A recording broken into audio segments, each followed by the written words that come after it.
Hello everyone, welcome back to another episode of our Petty Revenge. In today's episode. Oh, you want my parking spot?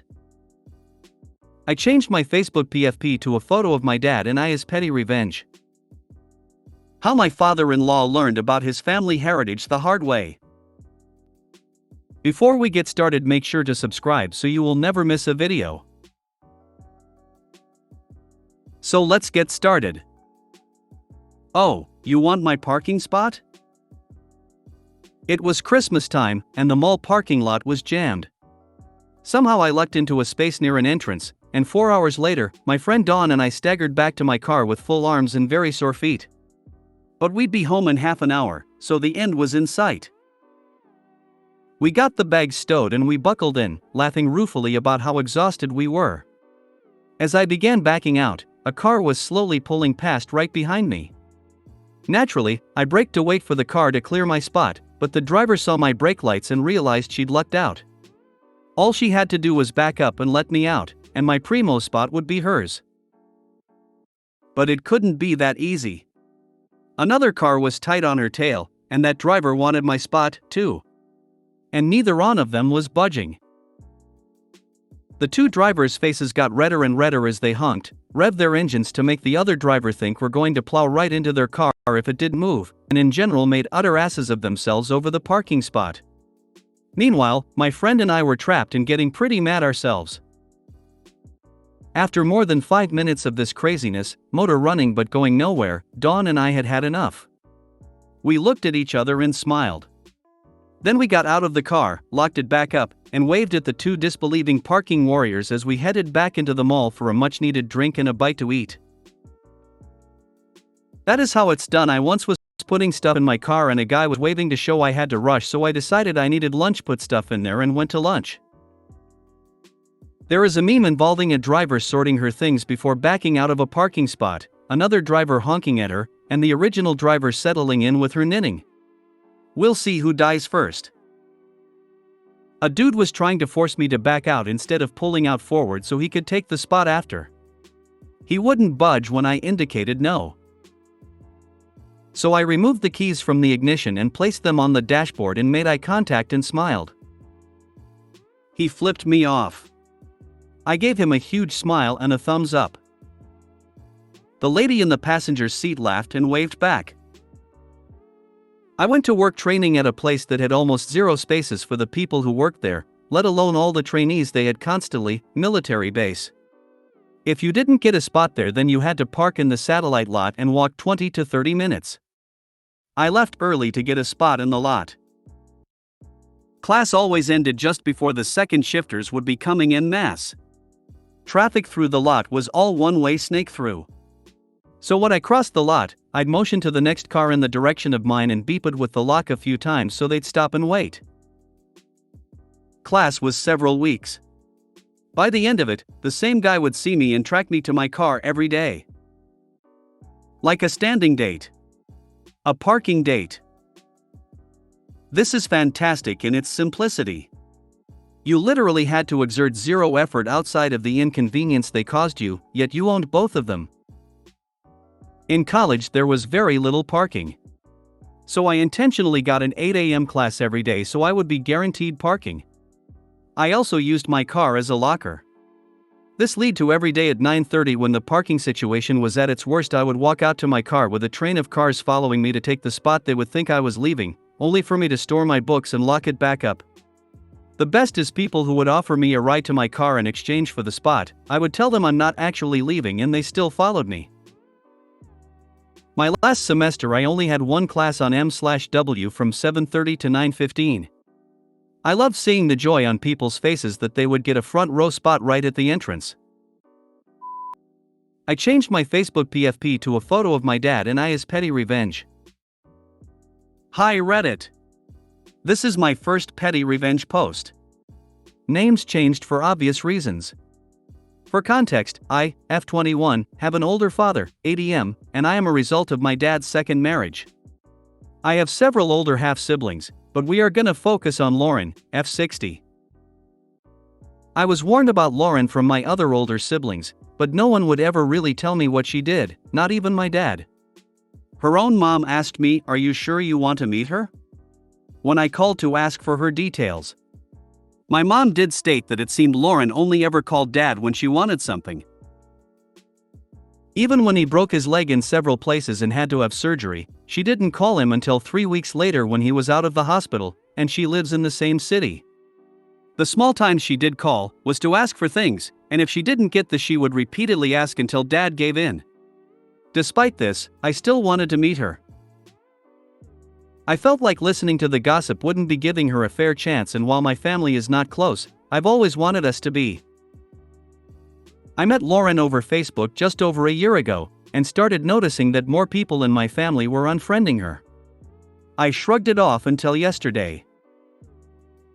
Yesterday, I posted a photo of my dad and me at my graduation from high school, and a while later I got a message from Lauren. She told me that I should be careful about posting photos of our family, especially of our dad, because there are people she's friends with that don't like him. He owned a business and him employees screwed people over while he was out of town, but since he owned the business, he took the fall. I told her that I was aware, but kept the photos up. She then responded that she didn't want any photos of her family on Facebook, regardless of whether or not it was hers. The thing is, my dad had given me permission to post them, so I called him to make sure. Unbeknownst to me, my sister had called him and told him I was publishing private family information to Facebook, as in addresses, phone numbers, etc.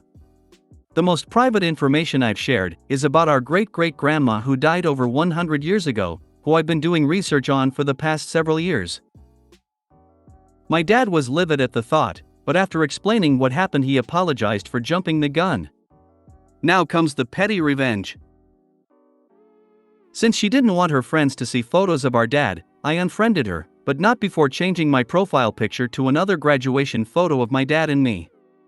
I then sent her the following message. "Hey girl, that's cool that you don't want family photos on your Facebook. However, I got Dad's permission to post my photos of him and me together, so I will post what I please. It's not like I'm posting family gossip, though I implore you not to mess with me again, because I have no problem posting family gossip about someone who does me dirty. You know for a fact I'm not posting anything personal, other than family history about dead people that I worked for years to learn and have a right to share. If you have friends that would get upset with you simply because they saw a photo your 21-year-old half-sister posted, then maybe you should get better friends. Their idiocy sounds like a skill issue. For someone bordering on 60, you sure act like a teenager, trying to dictate someone's posts, who you've never even met in person, nor have you made any attempt to meet me before my adulthood. Couldn't be me girlapop, I actually care about my family." Edit 1, I just got her response. All she said was whatever, I don't read long texts. Unfriendly me please. Which is hilarious because she sent me 2 essays about why I shouldn't post photos of our dad. My response to her was, you can't read them, but you can sure write them. See you next Tuesday. LMAO, and that's how you roast a micromanager. Great response. What was her response? Whatever, I don't read long texts, unfriendly me please. Excellent. I like the idea of posting her baby photos. You should block her as well. Happy revenging. Don't block her, she won't be able to see what you post. Make her read only so she can see but can't post anything in response, that should drive her crazy / How my father-in-law learned about his family heritage the hard way. The response to a previous comment was overwhelming. People wanted to know the story. So, here it is. When I started dating my wife, we have been married 24 years, I had been living in the USA on an H-1B visa for a few years. It was truly love at first sight, we knew from day one we were perfect for each other. She was a Southern Baptist from the deep South. Me, tall, blonde, all-American look but not American. Her, beautiful Southern blonde. After dating a few months, she decided that the time was right to introduce me to her parents. She tried warning me about safe topics to discuss: golf, college football, etc., and some topics to avoid: religion, politics. You know, the big ones. I was nervous, as you might expect. Well, her parents kept the wheels on pretty well our first meeting, but as we were watching a college football game, her father let slip a look at that N-bomb run. I was floored. I had never heard that language out of my wife, and I went from excited about our future to what the hell I have gotten into. Because of the large amount of alcohol involved with that event, I waited until the next morning to bring it up with my wife. She was mortified, and said that yes, her father was very racist. She took great pains assuring me she was not, and thus we were able to stay together, but I had to endure her parents for holidays and events. I finally get the courage to ask her to marry me, and if you are Southern, you know that you have to ask the father for permission before you can ask the daughter. Well, I call to schedule a time to talk to him, but he is very cagey and seems to know what is going on. I am busy, I can't meet. He comes up with every reason in the world to not meet with me.